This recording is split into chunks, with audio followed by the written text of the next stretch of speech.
আমাদেরকে গভর্নমেন্ট থেকে UGC approve করা হচ্ছে, কিন্তু এখানে কেন করা হবে না?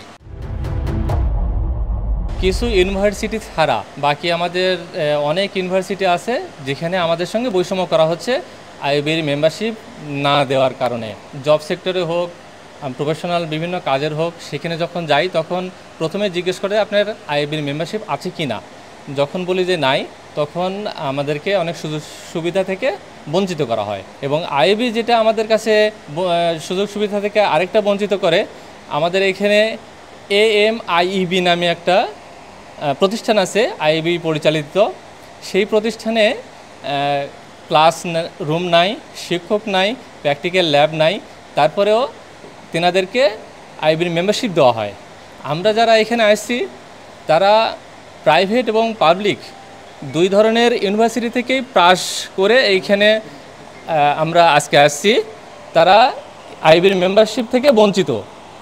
আমাদের ক্লাস রুম আছে, শিক্ষক আছে, ল্যাব আছে, তারপরেও আমাদেরকে আইবির মেম্বারশিপ দেওয়া হচ্ছে না। আমাদেরকে ইউজিসি মেম্বারশিপ দেওয়া হয়েছে, কিন্তু আইবি মেম্বার দেওয়া হচ্ছে না।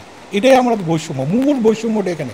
ওখানে যখন আমাদেরকে গভর্নমেন্ট থেকে ইউজিসি অ্যাপ্রুভ করা হচ্ছে, কিন্তু এখানে কেন করা হবে না? কোথায় প্রবলেম? এই প্রবলেমগুলো আমরা ফাইন্ড আউট করার চেষ্টা করছি এবং ওনাদের সঙ্গে কথা বলছি এবং আমরা স্মারকলিপি দিচ্ছি। ইনশাআল্লাহ ওনারা বলছে এটা দেখবে। আমরা যারা ইউজিসি অনুমোদিত ইউনিভার্সিটি, প্রাইভেট এবং পাবলিক ইউনিভার্সিটি থেকে পাশ করা স্নাতক ডিগ্রিধারী প্রকৌশলী, আমাদেরকে আইবির মেম্বারশিপ প্রদান করে আমাদেরকে বৈষম্য মুক্ত করবেন।